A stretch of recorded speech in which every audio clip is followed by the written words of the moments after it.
Tiff, I'm going to do a couple of West Virginia stories before Jack. So tell him, and I'm going to take a break so I can stay on my break schedule. You can tell him that because he's an old radio guy. He'll understand. All right, I'll try to make it quick, but I'm so far behind. I want to get a couple of these West Virginia things in real fast.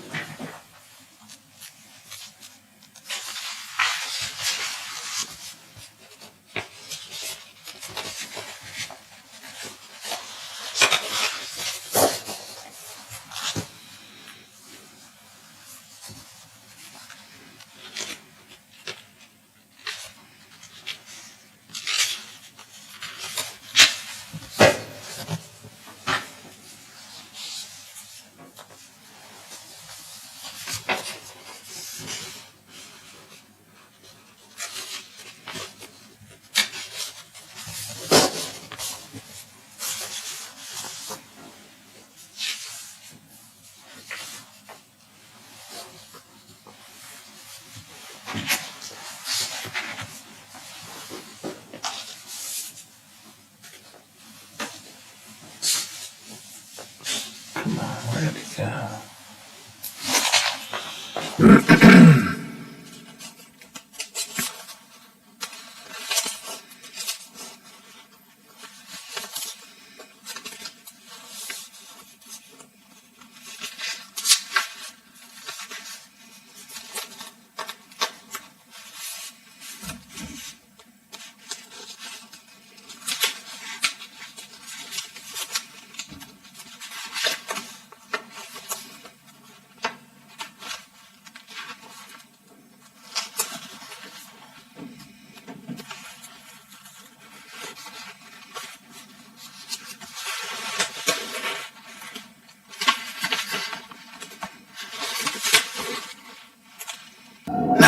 You live nearby. What's the worst that could happen?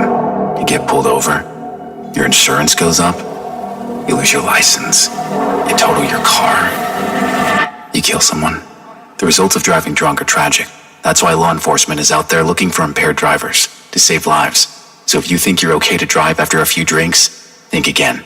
Drive sober or get pulled over. Paid for by NHTSA. Thank you for riding with the Watchdog. Live and local. Just the way you like it. Live and local conversation for the Ohio Valley continues shortly. Here on the Watchdog Morning Show with Howard Monroe.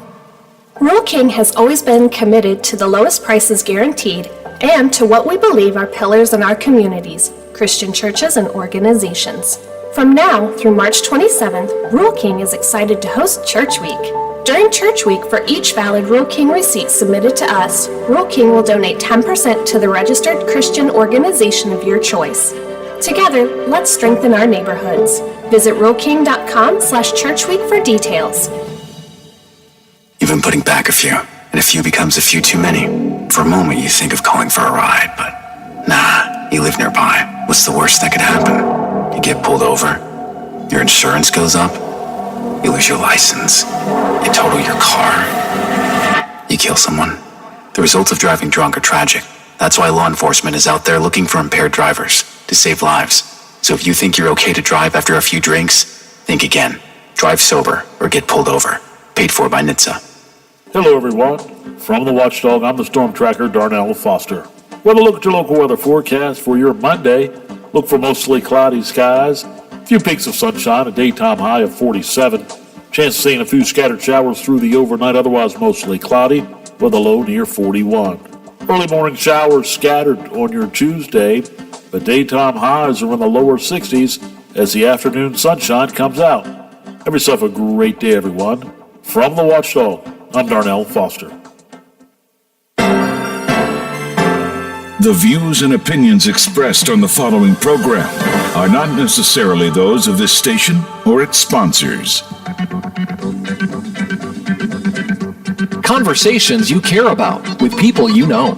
This is the Watchdog Morning Show with Howard Monroe, brought to you in part by Wheeling Hospital.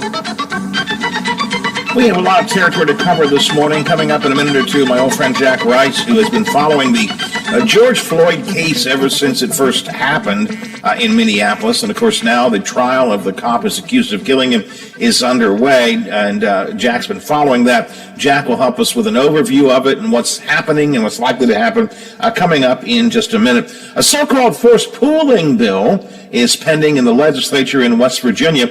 Local attorney Christian Turak will explain why he is opposed to that. Coal is an industry in its clearly mature years. I'm not saying coal is dead or is gone or we should ignore it, but the reality is it's in its mature years and is beginning its decline. What's the best way to support those whose livelihood depends on coal, a longtime staple of West Virginia? Mon County Delegate Evan Hansen thinks it's time for a coal comeback bill. It's not quite what you might think. He's with us to explain about that. Also, is there a possible compromise between the city of Wheeling, local colleges, and Bluefield State? We'll look at what's being debated. The mayor took me to the Twitter woodshed for some comments I made over the weekend. We'll get into that as well. Meghan Markle, believe it or not, wants to be president. Well, if we have time, we'll get into that coming up a little bit later on. It's a cold morning, 22 degrees at the Wheeling, Ohio County Airport, 22 at my home studios here in Elm Grove, 22 degrees at the Robinson Auto Group Studios downtown Wheeling in the heart of the Ohio Valley. Got to get a couple of quick West Virginia stories in here. We've been following the governor's income tax reduction proposal. Governor Justice wants to reduce the income tax in the state by 60% this year, roll it away completely after a couple of years. Of course, that's literally half of our general fund budget. So you got to replace it with something. So he calls it an income tax reduction bill. I call it a tax increase bill because he wants to raise the sales tax in the state by 1.9%, wants to increase taxes on soda pop, alcohol, sugary, not just sugary drinks, all drinks basically, and I want to forget, and alcohol, smokes. There we go, smokes. I knew there was something else there. Adding a whole bunch of new people who are not being taxed now to being taxed, professional services, and so on. So it's a tax bill. But the sales tax where the big issue is. And Biffy, I got to tell you, you know you're in trouble, in my opinion. You know you're in trouble when the argument is, are we the highest or second highest sales tax in the country? I mean, if that's what you have to fight over, then you got a problem.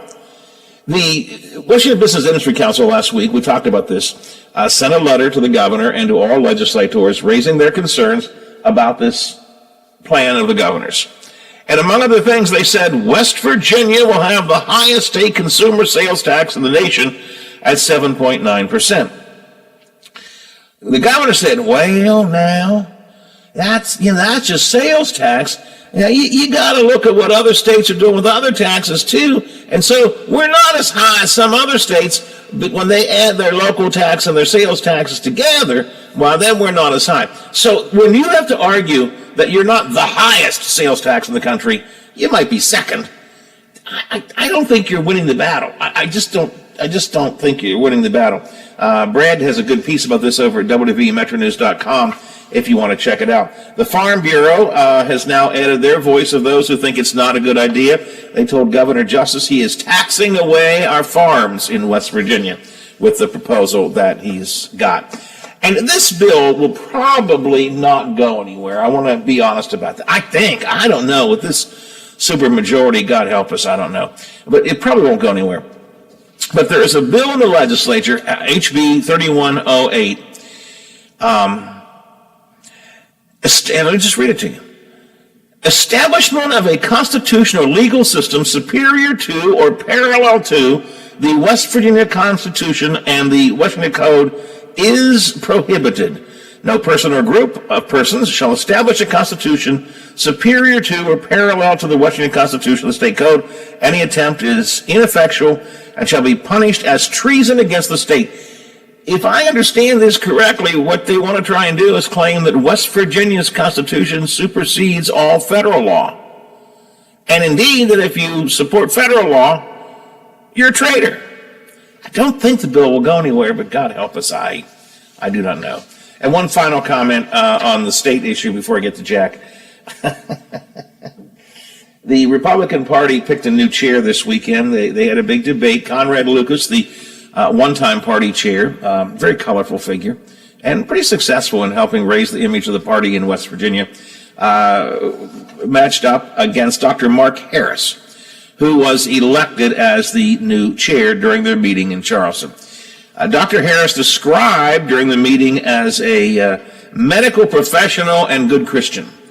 And I don't want to quarrel with either of those statements, but I should point out that just in November of 2019, Dr. Harris was dismissed from his job at running a medical facility for the VA because there were multiple sexual assault charges underway at that hospital, and he was the boss at the top who apparently, theoretically, did nothing about it. Sexual assaults of multiple veterans who had sought medical treatment got underway in September of 2019. A doctor was charged and arrested in April of 2020, was sentenced to 25 years in prison, and Dr. Harris was removed from his position after that. Now, does that keep him from being state Republican Party chair? No, but certainly puts some perspective on it. All right, Jack Rice is coming up next here. We're going to talk about the George Floyd case. That's next on the Watchdog Morning Show. Listen to the Watchdog Morning Show with Howard Monroe. Weekday morning, 7 to 10 a.m.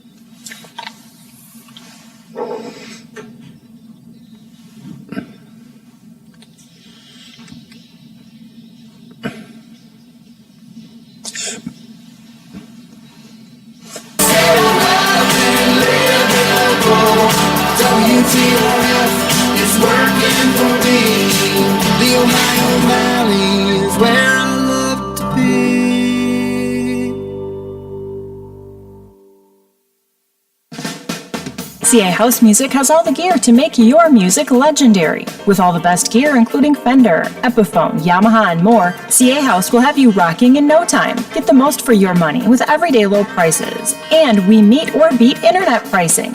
Play before you buy and let our product specialists help you pick out the instrument that's right for you. CA House Music, supporting local musicians since 1872. Play music for life.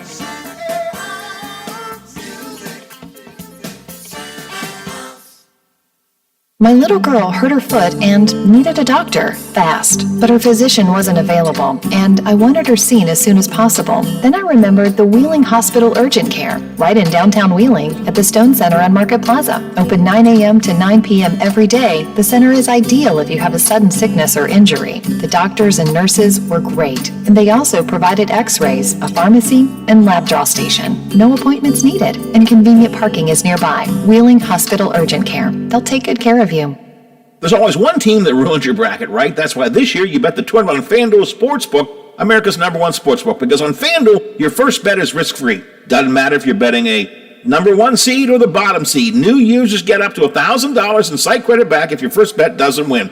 FanDuel has odds on all the action, games day and night, an easy-to-use app, multiple deposits, fast withdrawals, and always-on promotions. Your next chance to win with FanDuel is only minutes away. And listen here, FanDuel is giving away $1 million to one lucky bettor. New and existing users get an additional shot at the payout every day you bet the tourney. So if you want a shot at becoming a millionaire, or even a thousandaire, download the FanDuel Sportsbook app, use Monroe in the promo code box. You must be 21 or older, physically present in Pennsylvania or West Virginia. No purchase necessary. Restrictions apply for the $1 million drawing. Risk-free offer, first online, real money wager only. Site credit is non-withdrawable, expires in 14 days. Restrictions do apply. See sportsbook.fanduel.com for details. Gambling problem? 1-800-GAMBLER.net. Miss a part of the show? Want to hear a segment again? Check out our podcast page at watchdognetwork.com. The Watchdog Morning Show with Howard Monroe continues. You can also find our podcasts on Apple Podcasts if you're looking to check out the podcast. I put a whole bunch of new ones up over the weekend, some interviews from last week, so you want to check that out. Ever since the George Floyd death occurred in Minneapolis with a neck on his knee, Our friend Jack Rice has been keeping an eye on things. Now the trial of Derek Chauvin, who is the cop accused of that, is underway, and Jack has been following this very closely, reporting for a number of people around the country. And I invited Jack to come in this morning and kind of give us an overview of where that case is and where it's going to go. Jack, good morning, sir. Thanks for joining me. Hi, it's great to be with you again. So right now the case is still in jury selection, is that right? That's right. It actually started last Monday, and it's scheduled to go for 3 weeks. What's going to happen in this case is they have to pick 12 jurors and 2 alternates. Actually, oddly, the judge wanted 4, but what we heard was they were getting pushed by court administration to go for 2. While it sounds stupid, like it makes no difference, the problem is if you have 2 people who blow apart for some reason, get sick, get COVID, get who knows what, the problem is technically if the jury starts at that point, they have to start over again. So that's kind of crazy that you wouldn't do that. Remember, OJ had 12 alternates. I've forgotten that. That's right. Just contemplate what that means when you consider that what we're talking about right now is that Minnesota spent somewhere in the neighborhood of $34 million just on dealing with sort of all of the security around this trial. There are 1,100 police officers. There are 2,000 Minnesota National Guards. You have to go back and look at what happened in May 25th of 2020 and sort of the insanity that took place in Minneapolis and St. Paul. Almost 2,000 buildings were burned. And so this was huge in terms of what it did and sort of sparked similar things to happen all across, not just the country, but around the world. And so there's a lot of people very concerned about what could happen if this goes, dare I say it, the wrong direction. What can you tell from the questions being asked on voir dire and jury selection? Do you get any sense of where the defense, in particular, I'm curious about the defense, but either side is going based on the questions they're asking? Yeah, no question about it. And it's pretty clear. I have been watching this, and I should say what makes it also unique is that Minnesota does not air their trials, ever. And in fact, it's only a couple of years ago that they had some sentencings that they were actually putting on TV. And in fact, I think I was one of the first, where there are only a few of them. And otherwise, they've never done this before. But now it's being aired during jury selection. The entire trial will be aired as well. But yes, watching this is at least what we have seen so far, is that they have picked 7 jurors already, which I think is a little ahead of schedule. Again, the expectation is they're going to have to pick all of these within a 3-week period. And when I'm watching the defense, this seems pretty clear. One of the first jurors that picked, and in fact, the very first juror, was 2 things. That person was a chemist, and that person was white. And if we think about both of those issues, the chemist part is part of what's going to happen in this case is there are 2 medical examiner autopsy reports, essentially, and they say slightly different things. There's the first one, the quote-unquote official version, that references certain drugs in George Floyd's system, and also the fact that he had COVID, some other issues. And then there's the second report where there's a huge distinction between them, and they want a chemist to be able to see that distinction. The other piece of that is he's white. Now, the reason I think that's the case, they won't say this, I will, is that one of the things that the defense is trying to do is they're trying to make sure that they get a jury, if they can do it, that looks like George Floyd. They want somebody to see, like Derek Chauvin, the former police officer. They want somebody who wants to connect with him. In fact, they tried to move this entire jury out of Minneapolis, which is the most diverse area within Minnesota, to an outer city or an outer county in order to get a jury that I think was much more, quote-unquote, similar to Derek Chauvin. So that's part of what I think they're doing right now. What are the actual charges that Chauvin's facing? Sure. He's being charged with 3 things, and in fact, it's changed. This only happened this week, too, this last week, because there was a hiccup that happened the Friday before. Last fall, really October, the judge threw out 1 count, and that was something called third-degree murder. And what third-degree murder really is it's like somebody who shoots into a train full of people, and if somebody gets hit, that's charges like that. They weren't intending to kill them, but with a depraved heart and mind like that, it seems likely that something like that could happen. And so that's part of what that third-degree murder charge is. There's a second-degree unintentional murder charge as well. In that particular case, it's called something here in Minnesota. I have tried murder cases here where this has happened to me. It's called felony murder. And what felony murder essentially is it's also unintentional, but what it means is that they were committing a felony, and while they were committing a felony, somebody died. Finally, there's a manslaughter charge, which is more of it's the lowest level of the three. And that manslaughter charge basically says that, for lack of a better word, you were being such an idiot that you couldn't miss something like this happening. I could get more legal. Jack, are they going to be? I mean, will the jury, when it gets time for the jury to decide, will they pick one of those, or no? I mean, is that the way it's going to work? No. In fact, they can pick all three if they want to. Okay. So what will happen is there's two of those counts, that second degree and the third degree charge. In Minnesota, the sentencing guidelines would call for 150 months to serve. The manslaughter is 48 months to serve. Now, it's possible in a case like this that they could actually go for something called a double upward. In Minnesota, what that would mean is that they would literally double those numbers up. So we could be looking at 300 months or 96 months. And the reason is, what I see anyway, is that because he's a police officer, he was in a position of authority, because this is so incredibly outrageous, that this would call for something special. Now, the thing is there are some people here who are concerned, who are worried about this, that this officer could walk, because there are aspects of this case that aren't as clear-cut as you can think. Yes, the 8-minute, 46-second video is absolute. If you haven't seen it, don't. But if you do, it's one of those things that I think is hard to deny. This is a very difficult case for the defense. This is probably a stupid question to ask this early on, since you're literally just going halfway through jury selection right now, but who's winning so far? You know what? I wrote about this, and I took some heat for it. But I'm thinking about this, and so people understand. I'm a former prosecutor.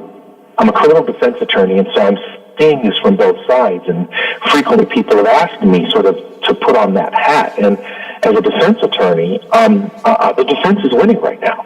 And the reason they're winning is because of the kinds of jurors that it's not just that they're selecting, they're convincing the prosecutors to select too. There was one person they selected that the prosecution didn't strike, and if you want, we can talk about what that means. What he said was, I saw somebody in handcuffs, meaning George Floyd, and I assumed that if the police have somebody in handcuffs, it must be for a reason.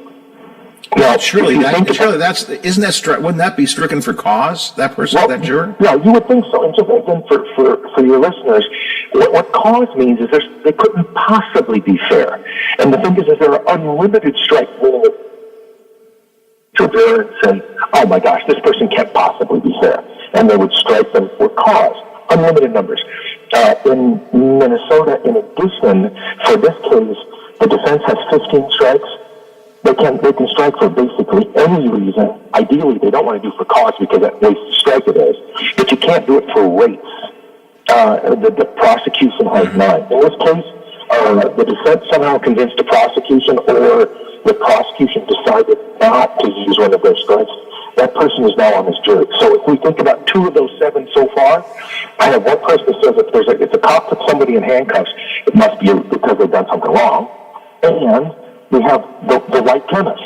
And so early on, from my perspective, what I see is I see the defense, who isn't necessarily doing the greatest job, because I've been watching it, but they're doing a job well enough that they're able to get some swings in right now. I think they're actually, if you want to call it this, winning.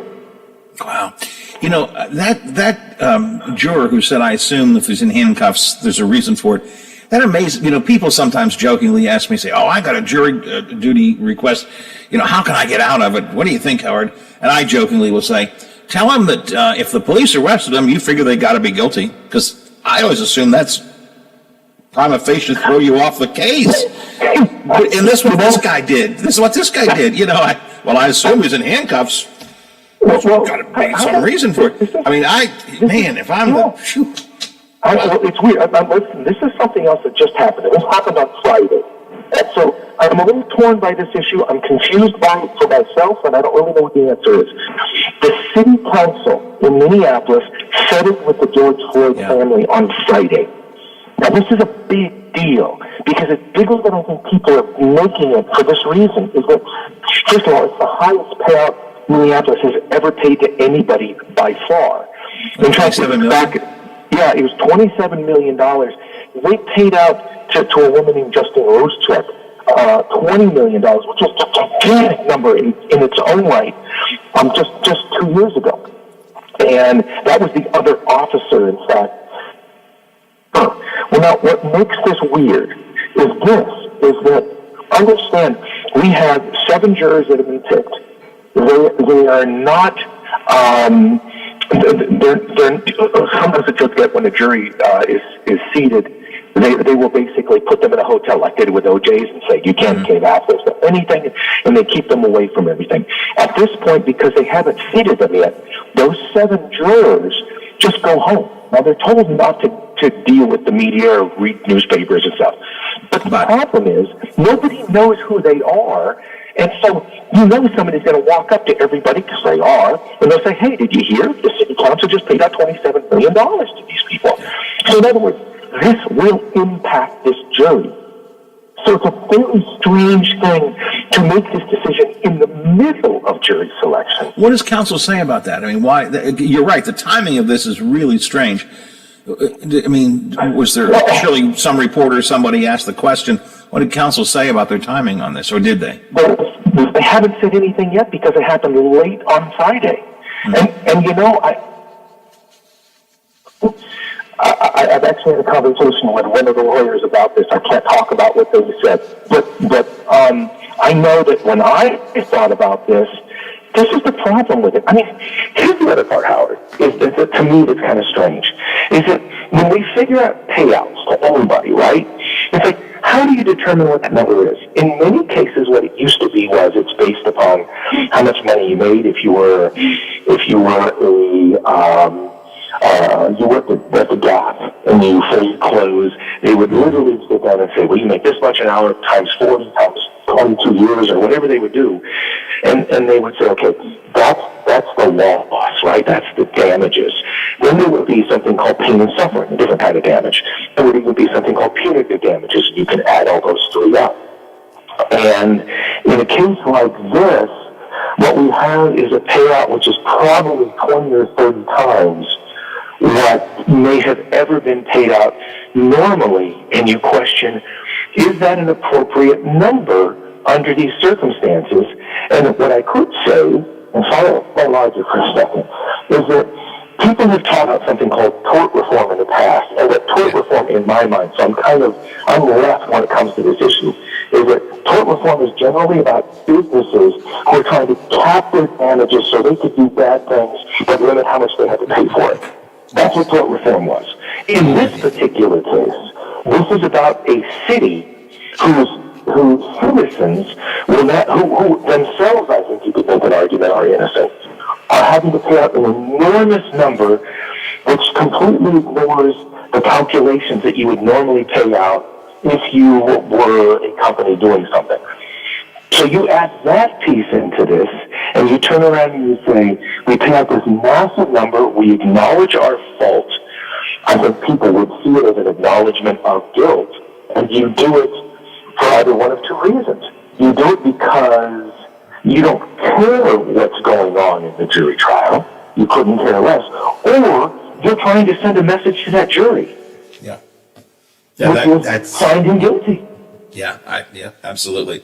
Chuck, I have to move on.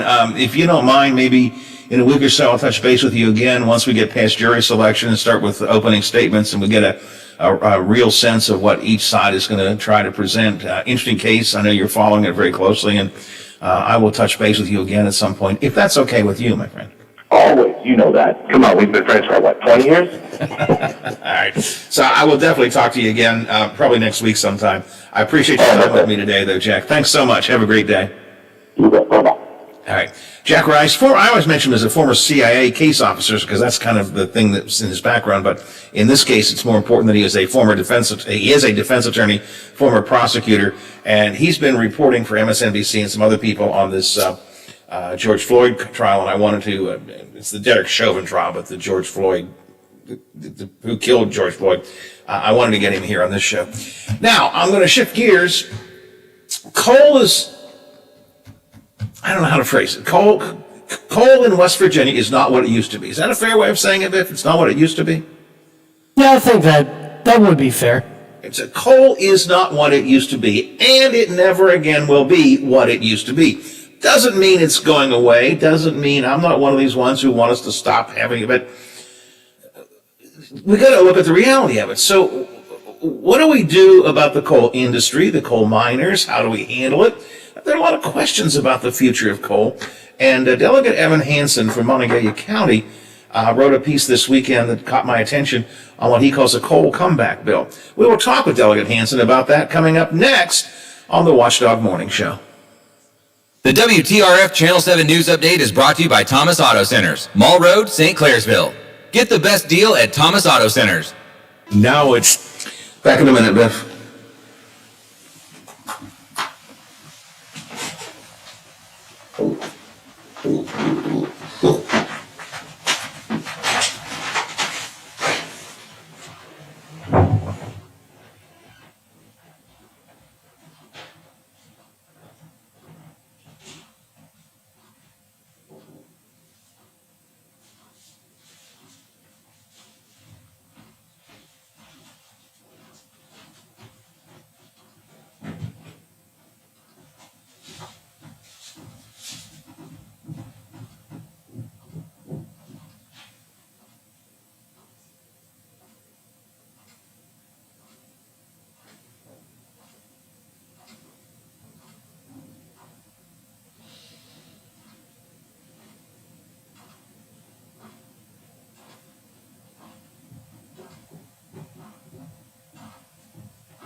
I'm back, Biff.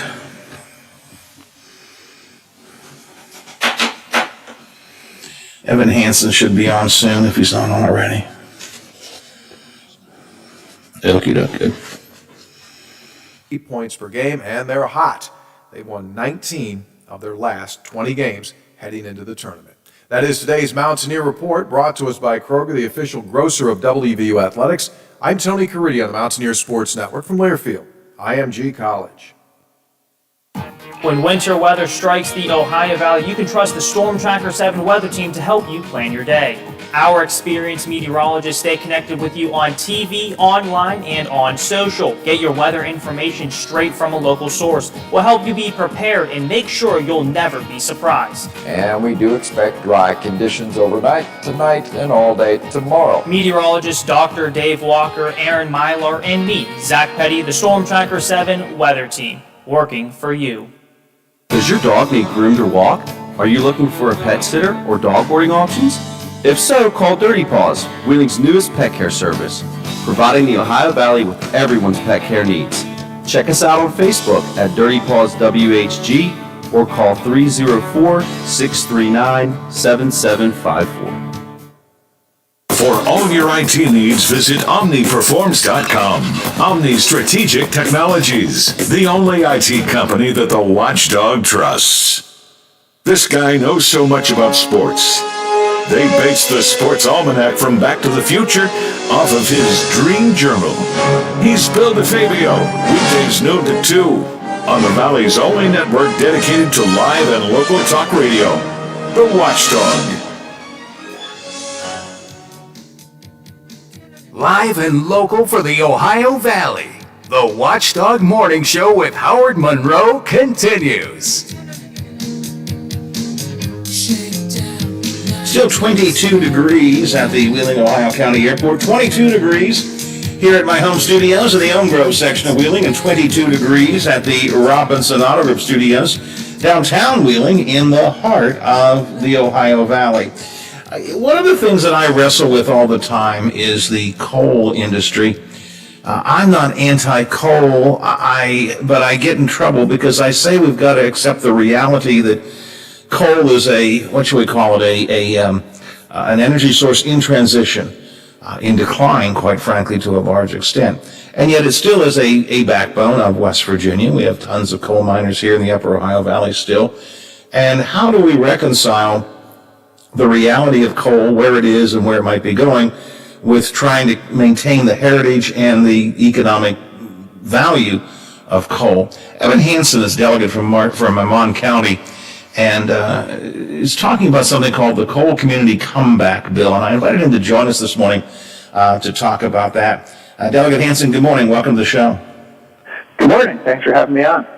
Listen, before I get to coal comeback, because I ask everybody this question who's on from the legislature, what are you, number one, how do you assess the way the session's gone so far? Number two, what do you think about the governor's tax proposal?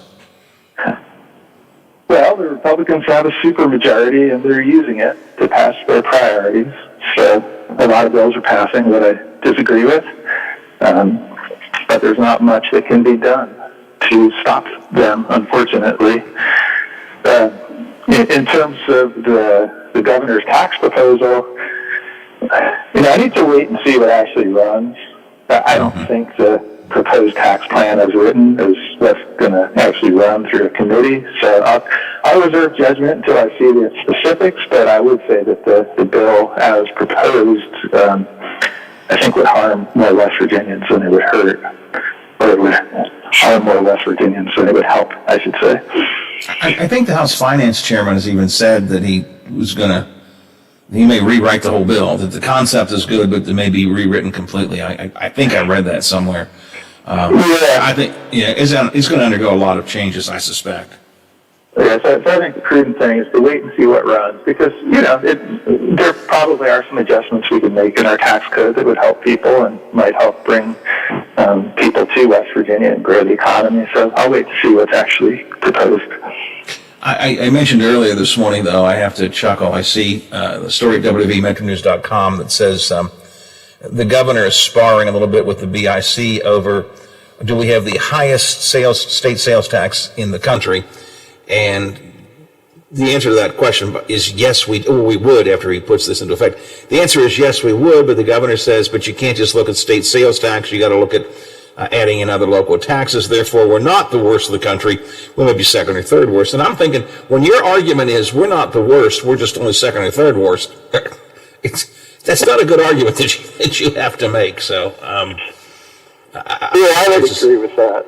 I mean, the sales tax is a regressive tax. It hits low-income people harder than high-income people, and that's one of the problems with the plan, is that it shifts the tax burden from people who can afford it the most to people who can't. I want to talk to you today, Delegate, about this coal community comeback bill.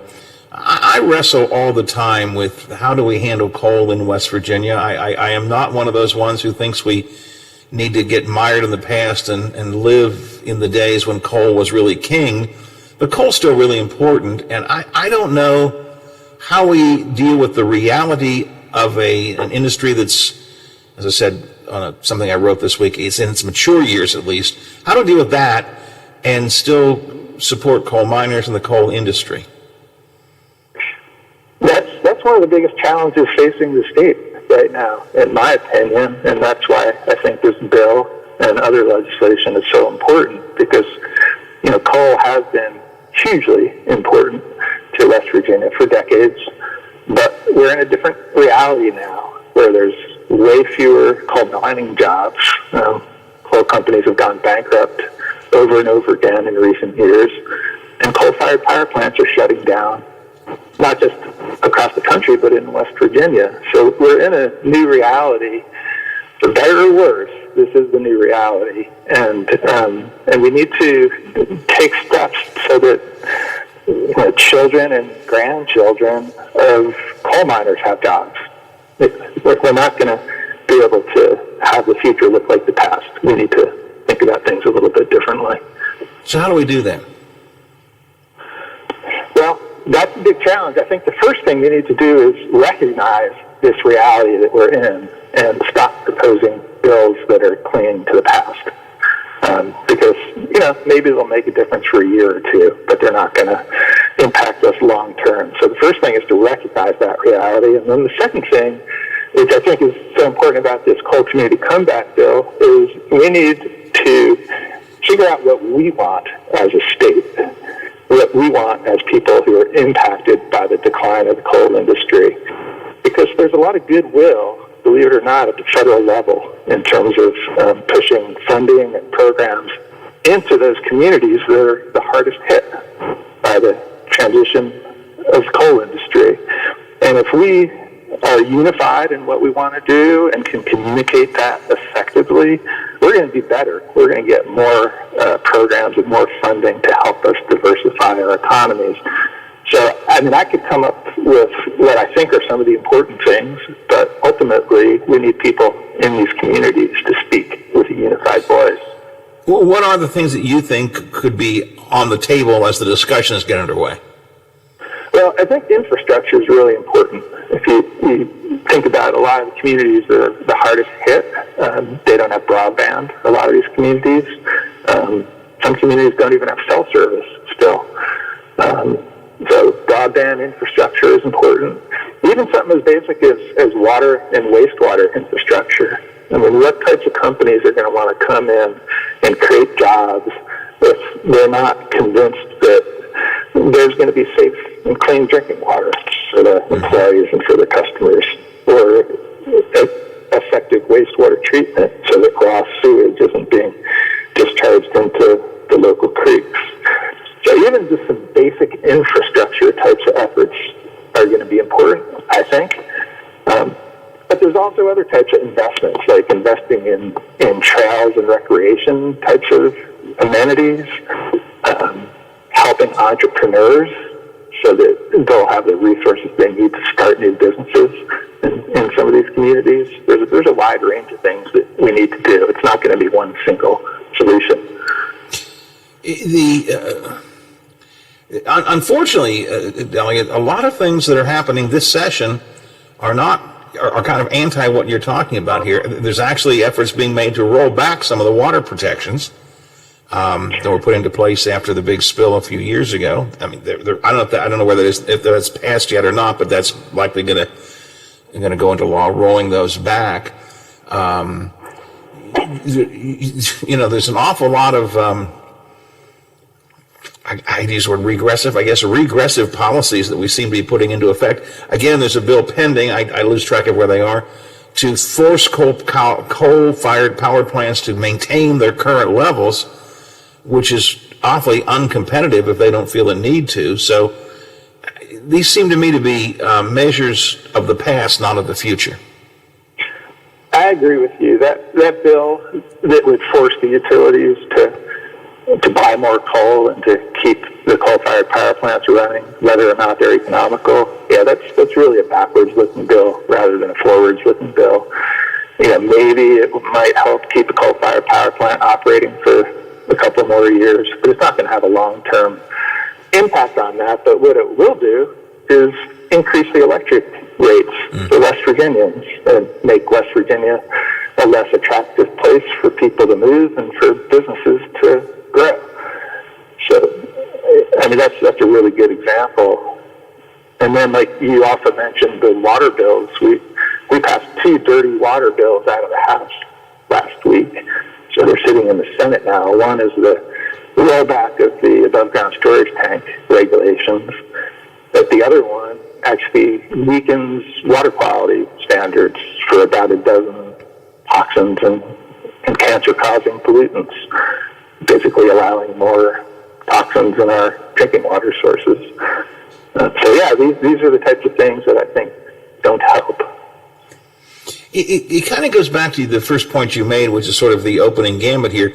We've got to accept the reality that coal is changing. I'm trying to be careful not to use any negative words, but it is a changing industry. It is not what it once was, and it never will be what it once was. So we've got to figure out how to transition, how to make changes, how to adapt. And my problem is I don't see at a legislative level, no offense to you, sir, but I don't see a lot of effort being made to try to adapt. We just want to keep on clinging to the past, and that's a dangerous thing to cling to. Well, I think there have been some good things that have happened recently that maybe have not gotten as much attention. And I think that's the way it's going to work in West Virginia. We're not going to have something in West Virginia like they've been passing in the state of Virginia that are these big ideas in terms of how to transform the energy system in the state. But what we will have here, and hopefully we'll continue to have, is smaller, kind of targeted efforts that still make a difference. So the examples last year is we passed 2 solar bills last year. One got some amount of attention. It was the utility solar bill, and that allows each of our major utilities to invest in large solar arrays and offer that electricity to their customers. And that made a difference immediately. Appalachian Power has already put out a request for proposals to solar developers, and as far as I know, they should be moving forward with their first large-scale solar array soon.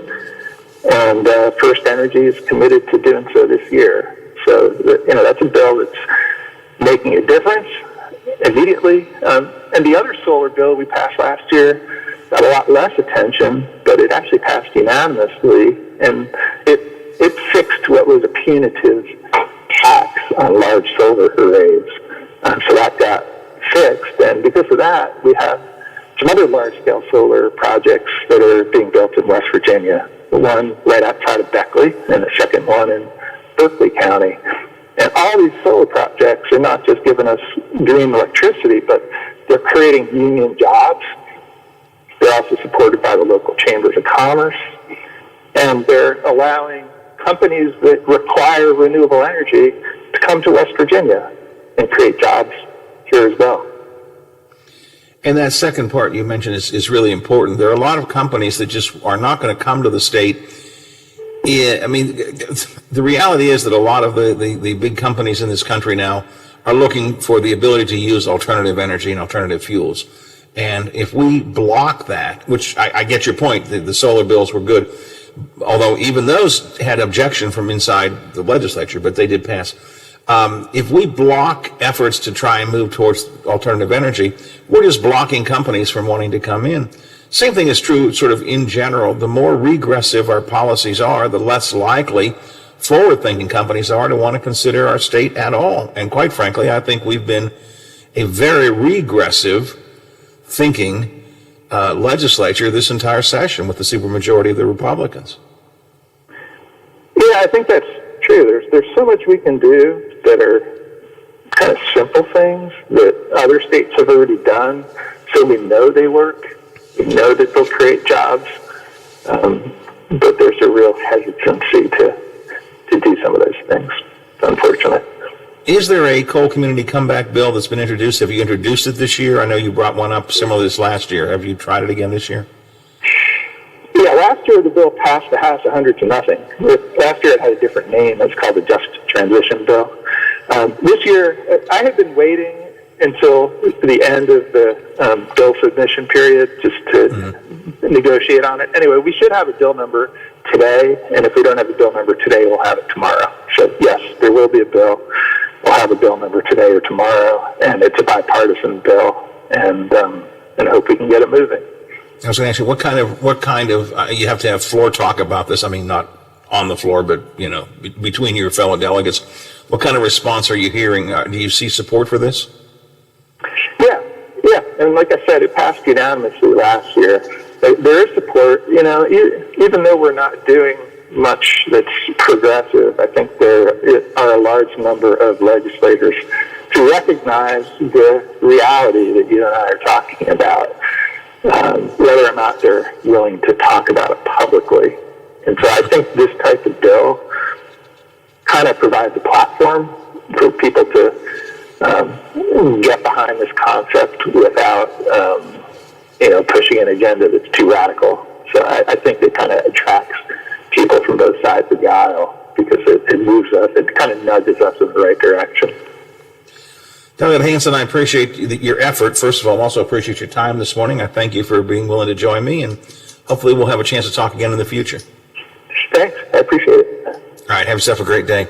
Evan Hansen is delegate from Mon County. The Coal Community Comeback Bill, he's hopefully going to be able to have a bill number for it introduced today. Again, somewhere along the way, we've got to deal with the reality that coal is at the very least, an industry in change. And we can't just keep clinging to the past. We can't keep saying things like the bill that's pending to force the power companies to use as much coal as they're using now in the future. The market has to decide that. And it just isn't going to work the way they're talking about it working. It's 8:58, couple till the hour. We're going to talk about another issue in West Virginia's legislature coming up next hour, and that's the so-called forced pooling in the gas industry.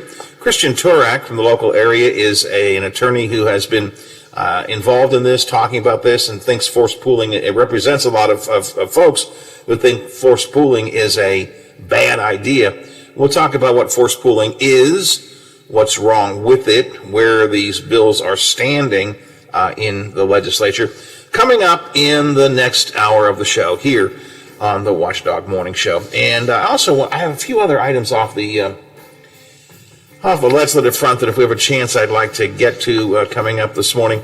We'll see how things go coming up in the next hour of the show.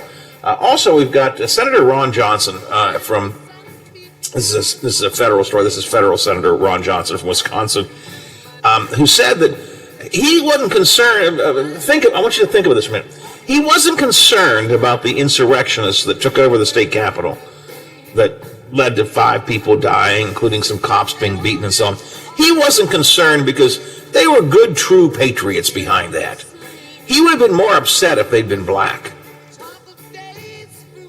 Think about that. We'll talk about that next hour if we have a chance as well. It is 9 o'clock on the Watchdog Morning Show. ABC covers the world next. The Watchdog is FM 98.1, AM 1600 WKKX Wheeling, FM 97.7, AM 1370 WVLY Moundsville. The ABC News is brought to you by Thomas Auto Centers, Mall Road, St. Clairsville. Get the best deal at Thomas Auto Centers. From ABC News, I'm Brian Clark.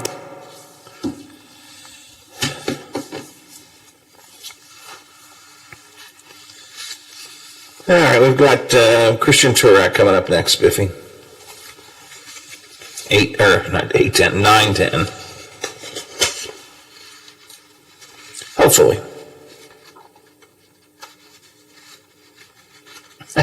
Thank you.